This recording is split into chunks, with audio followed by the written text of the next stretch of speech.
ተወዳጆች ሆይ ዛሬ ላይ እንደ ብልጠት ቆጥረን የዋህ ሰዎችን በዚህ ክፉ ጸባይ ብንጎዳ ብናሰቃይ በጥቂት የዘራናት የክፋት ዘር አብባ አፍርታ መልሳ ራሳችንን እንደ ሀገር ልታጠፋን ብትመጣ ምን ብለን እናማረር ይሆን?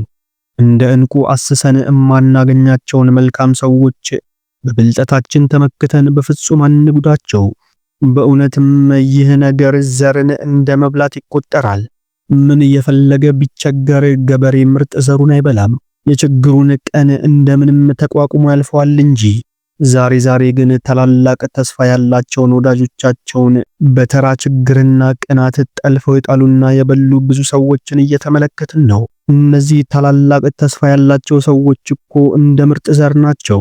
ከወዳጆቻቸው አልፈው ለዓለም የሚተርፍ ፍሬ ማፍራት የሚችሉ ነገር ግን በቀናተኛና በክፉዎች ተሰነካክለው በየመንገዱ ወድቀው እያየናቸው ነው።